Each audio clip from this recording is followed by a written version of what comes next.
जय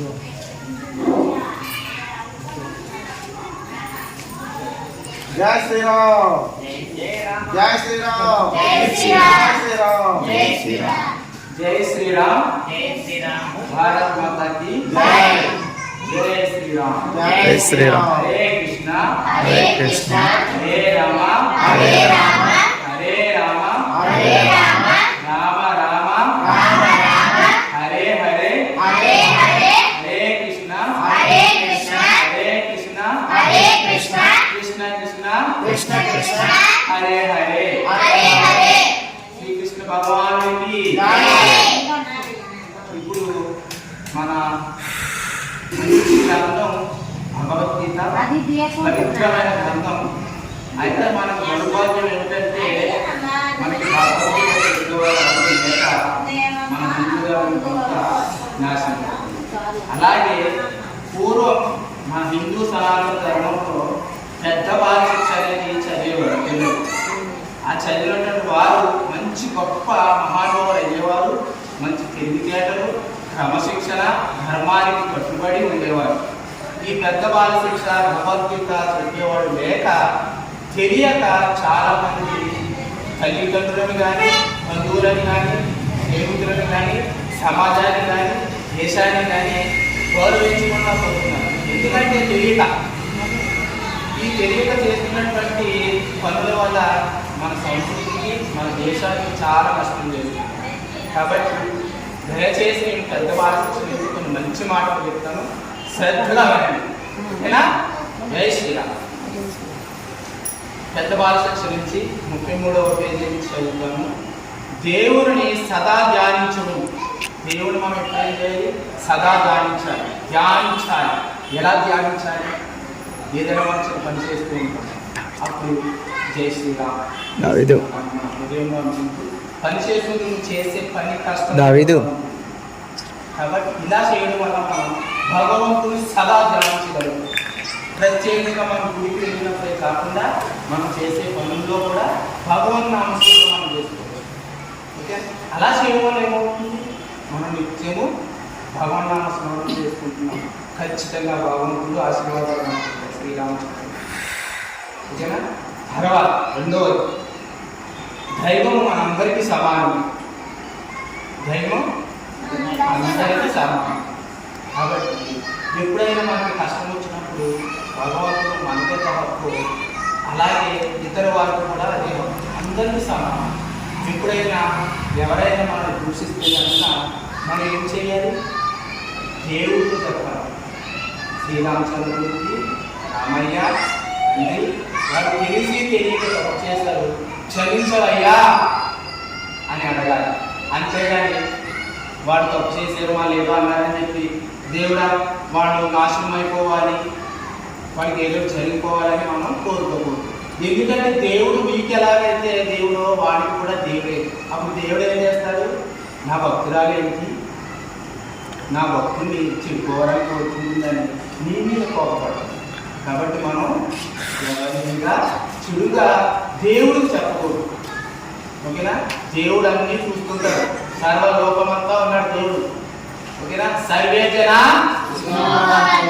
సర్వే జన లోక సమస్త లోక సమస్త చెప్పండి. లోక సమస్త చెప్పండి. లోక సమస్త సుఖినో భవంతు. లోక సమస్త సర్వే జన సుఖినో భవంతు. ఇంత మంచి మాటలు మన భగవద్గీతలో ఉన్నది. మనం తెలుసుకుని వాటిని ఏం చేయాలి? పాటించాలి, ఆచరించాలి, గౌరవించాలి.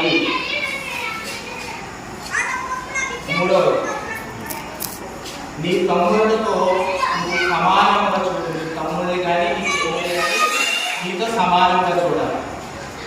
ఎందుకంటే మీ అమ్మకి మీ ఎంత ప్రేమ, మీ తమ్ముడు కానీ మీ చెల్లి కానీ అంతే ప్రేమ. తల్లికి అందరూ సమానం. దేవుడికి మనందరం ఎలాగైతే సమానమో తల్లికి కూడా మనం అన్న చెల్లెలు కానీ అక్క చెల్లెలు కానీ తల్లిదండ్రులు కూడా మనం సమానం. కాబట్టి మనం కూడా ఏం చేయాలి? అక్కని ఎక్కువగా చూస్తున్నాం మనం తప్పుగా చూసుకొని పనులు కాపాడకూడదు. జన్మించిన తల్లిదండ్రులకి మనం అందరం సమానమే. ఐదవది, కన్న తల్లిని ఎప్పుడు కూడా మనం గౌరవ అమ్మ చెప్పిన మాట ఖచ్చితంగా వినాలి. ఎందుకంటే అమ్మ ఏమవుతుంది, మనం ఎప్పుడు మంచిగా ఉండాలి, ప్రయోజకులు అవ్వాలి, నా బిడ్డ ఎప్పుడు సంతోషంగా ఉండాలి అని కోరుకుంటున్నాను. తల్లి ఎప్పుడు మనకు చెడు కోరుకుంటుందా? కోరుకోదు. కాబట్టి తల్లి మాట వినాలి, తండ్రి మాట వినాలి. వినకుండా నీకు నచ్చినట్టుగా నువ్వు ఆడుకుంటూ అల్లచిల్లరగా తిరిగితే ఎవరైనా తప్పుదారి పట్టిస్తే చెడిపోతావు. అయ్యో మన తల్లిదండ్రులు మాట మనం వినాలి, భవిష్యత్తులో ఎదగాలి.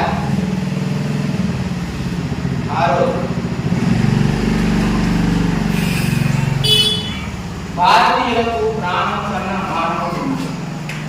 ప్రాణం అంటే మన ప్రాణం, మనకి ఏది లేదా.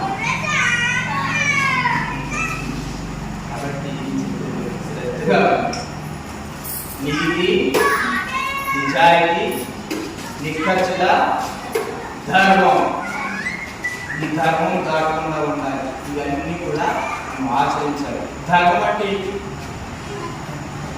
నీతి, నిజాయితీ, నిక్కచ్చిత, అది ధర్మం. మనం ఇలా కాకపోతే ఉండాలి.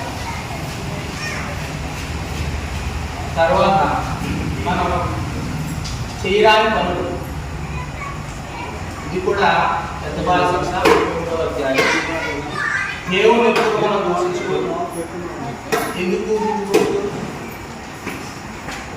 ఏదైనా మనకి రామయ్య అది కావాలయ్యా, కానీ అది ఏం కోరుకుంటాం? రామయ్య ఈరోజు ఎందుకంటే నేను అందుకని బట్టి అనుకుంటున్నాను, సెలెక్ట్ చేయాలి అని కోరుకుంటాను.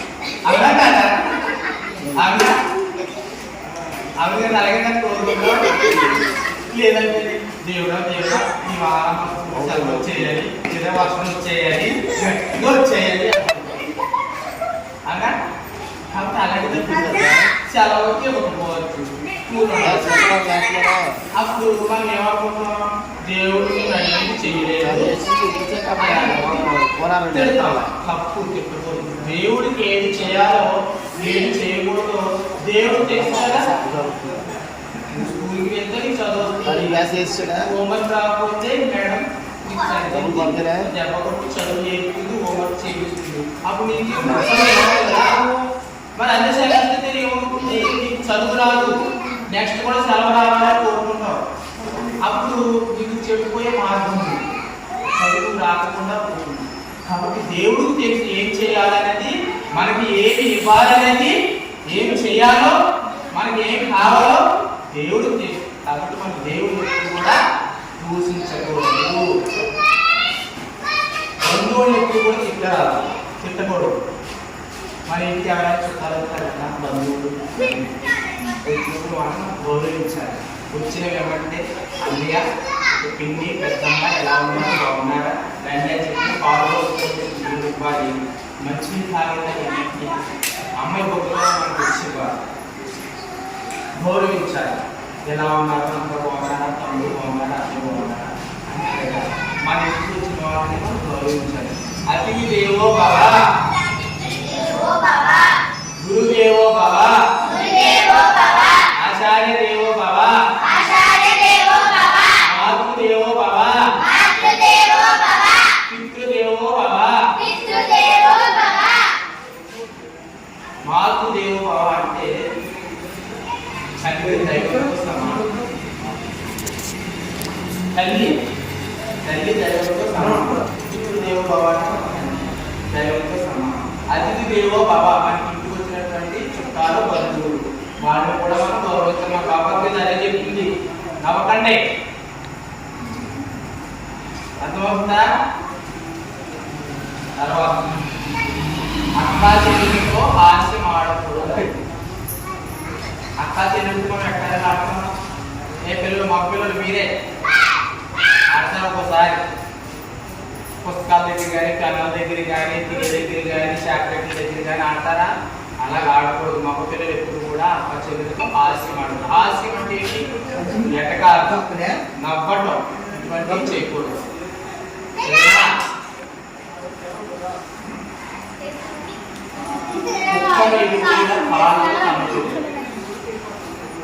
కుక్కని ఎందుకు తగ్గకూడదు? ఎవరైనా చెప్పండి. ఎవరికైనా తెలుసా? చెప్పేవాడి చెప్పండి. ఎందుకు తనకూడదు?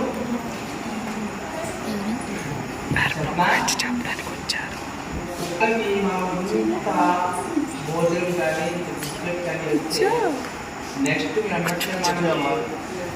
వెంబడి తీసుకుని విశ్వాసం చూపిస్తుంది. మన మీద ఎవరైనా దాడి చేయాలనుకుంటే మనం అంత విశ్వాసం కలిగినటువంటి కుక్క. ఎవరు చాలా మంది తెలియదు ఏం చెప్తారంటే మనుషులతోనే తప్పు పని చేసేవాడిని ఒరేలు కుక్కరా అంటారు. తప్పు మనతో పోల్చకూడదు. తప్పు చేసేవాడు కుక్కకి విశ్వాసం ఉంటుంది. నక్క ఉండదు. నక్క ఏం చేస్తుంది? కొట్టనక్క ఇప్పుడు చీకటి పడుతుందా, ఇప్పుడు గుర్తు చూద్దామా, ఏం దొరుకుతాయా లేదామని చెప్పి చూస్తున్నాను. కాబట్టి కూడా గౌరవించాలి. అలాగే చీపిరి కట్టను కూడా తనకూడదు. చీపిరి కట్టను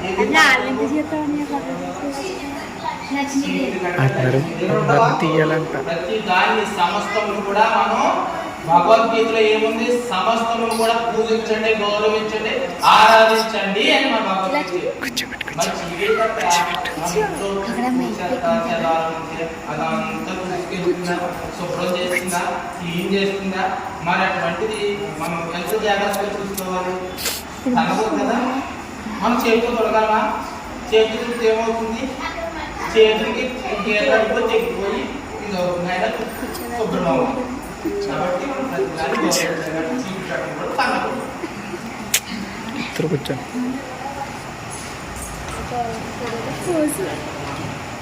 చెప్పులు దొంగతనం చేయకూడదు. ఏదైనా మా ఇంటి దగ్గర ఎవరైనా చెప్పుకుంటే అబ్బా చెప్పులు బాగున్నాయి, బ్రాండెడ్ చెప్పులు బాగున్నాయి కంపెనీ చెప్పులు అందులో ఒకరు ఏం చేస్తారంటే చెట్టు మీద ఏమన్నా బ్రాండెడ్ చెప్పులు అని చెప్పేసి అటు ఇటు చూసి అటు ఇటు చూసి ఎవరు చూడతారో వేసేసుకుంటాం. ఏమన్నా మనం కాలు చేసుకొని అది వేసుకుంటాం. అది దొంగతనం చేయకూడదు.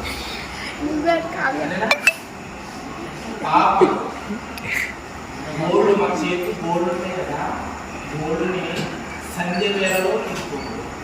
సంధ్య వేళ అంటే రాత్రి సమయంలో మనం గోల్డ్ని తీసుకోకూడదు.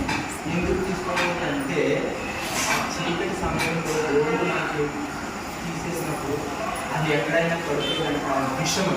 గోల్డ్ ఏమిటి? అది మనం తినే పదార్థాలు కానీ తాగేటువంటి మంచి నీళ్ళు మన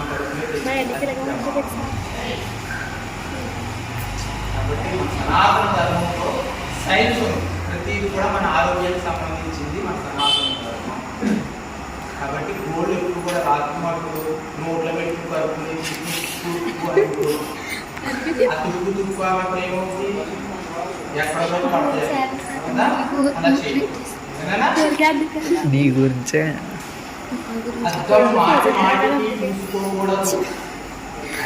మాట్లాడుతూ గోర్లు పెడతాను.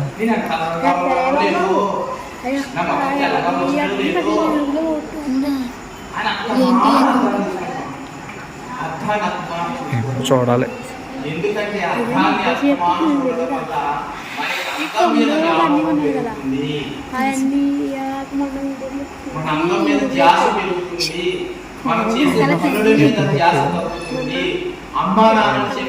చూడలేదు నేను.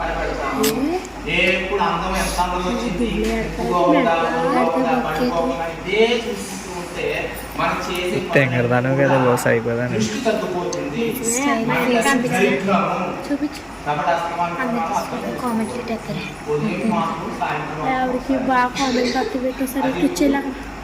చాలా ఉంటాయి అక్కడ.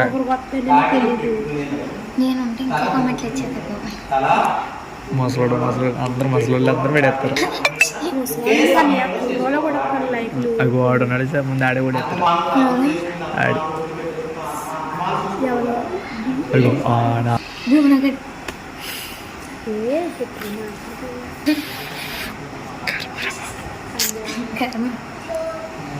అంటే ఏంటి? పువ్వులలో పాడు ఇవన్నీ పువ్వులన్నీ కాకుండా పువ్వులు మనం ఏం చేస్తాం?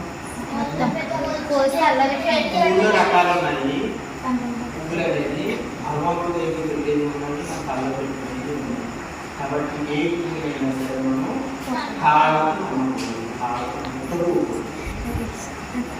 మన చేతితో పెట్టాలన్నా పవిత్రంగా చెప్పుకున్నట్టు పువ్వు ఇస్తే భగవంతుడు. కాబట్టి ఇది కూడా గుర్తుందా? గుర్తుపెట్టుకో. దీపం పెట్టిన తర్వాత సంధ్య వేళలో మనం ఏం చేస్తాం? చీకటి పడ్డ దేవుడికి పెట్టుకుంటాం, లేకపోతే కరెంట్ లైట్ చేసుకుంటాం. అప్పుడు మనం ఏం చేయాలంటే, ఏం చేయకూడదంటే దరిద్రం లైట్ వేసినా సరే సాయంత్రం సంధ్య వేళ కదా, ఆ తలవెంపులు, ఆ పేలు గీలు ఏదో మోనికీలు కొంటాయి, అవి మనకు కనిపించాయి. ఇప్పుడు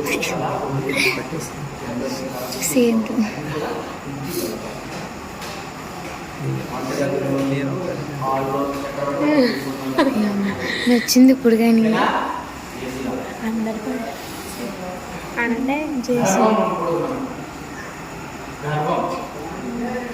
మనమే గొప్పలు మన గౌరవం అనుకోండి. నాకు 6th క్లాస్లో నాకు సైన్స్లో నాకు మా అందరికి తెలుసా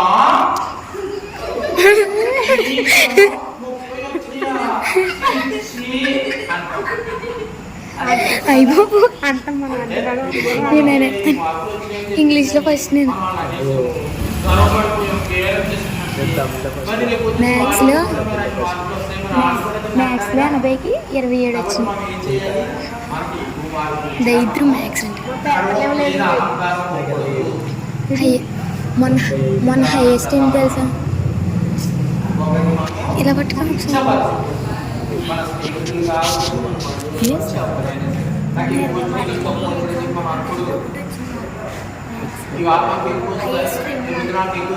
వస్తాయి కదా.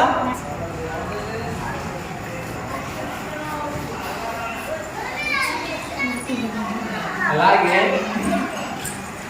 మన భూమి వేద భూమి, పుణ్యభూమి, కర్మభూమి మన భారతదేశం. అటువంటి మన దేశాన్ని మనం మర్చిపోకూడదు. ఎప్పుడు మర్చిపోకూడదు. కొంతమంది మధ్య బాగా చదువుకుని ఉద్యోగాలు తెచ్చుకుని అమెరికాను, లండన్ అనేక ప్రాంతానికి వెళ్ళి మన దేశాన్ని, మన ధర్మాన్ని మర్చిపోతున్నారు. అది ధర్మ ద్రోహం, దేశ ద్రోహం అవుతుంది. మనం ఏ స్థితిగతుల్లో ఉన్నా, ఎక్కడున్నా మన దేశాన్ని, మన భూమిని, మన ధర్మాన్ని మర్చిపోకూడదు.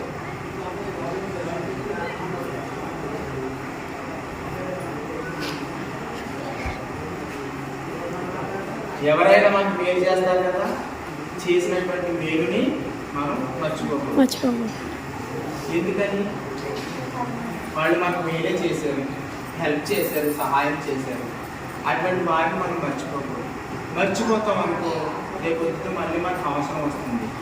ఆకలి మళ్ళీ వేస్తుంది, అవసరం మళ్ళీ వస్తుంది. మరి మళ్ళీ మనకు అవసరం వస్తుంది కదా. అది కాబట్టి మనకి ఎవరైతే మేలు చేశారో వాళ్ళని మర్చిపోకూడదు. మళ్ళీ ఏ సమయంలో, ఏ సందర్భంలో ఎటువంటి అవసరం వస్తుందో తెలియదు కదా. మరి అప్పుడు మనకు సహాయం చేయడానికి మనకు రావాలి కదా. అందుకే కాబట్టి ఎవరైనా మనకు మేలు చేస్తే మర్చిపోకూడదు. విశ్వాసం ఉండాలి, వాళ్ళకి తగినంత ప్రేమను పంచాలి, వాళ్ళకి తగినటువంటి కృతజ్ఞతలు తెలుపుకోవాలి. ఇది మన సనాతన ధర్మం.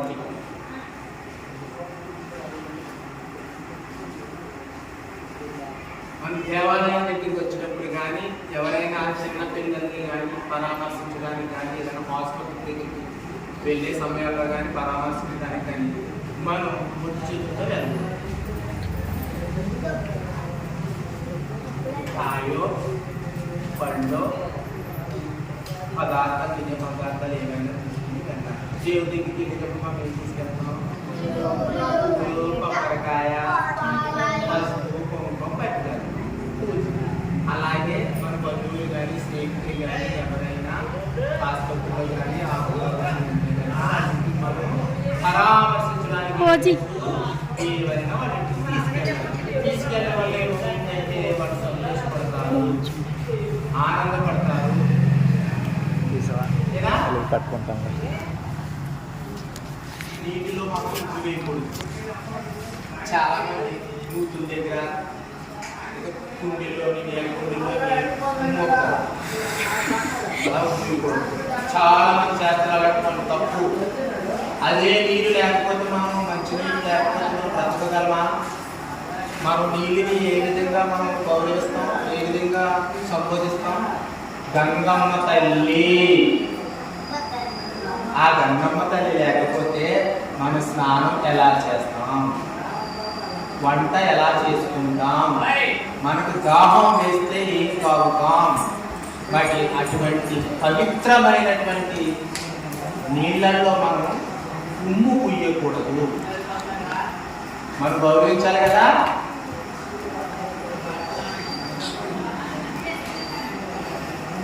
ప్రతి సమయంలో మనం నమ్మకూడదు. చాలామంది తెలియక ఏదైనా కొన్ని సందర్భాల్లో ప్రతి మాటకి నవ్వుతూ ఉంటారు. అలా నవ్వకూడదు. నవ్వడం వల్ల ఏమవుతుందంటే అనార్థాలకి దారి తీస్తుంది,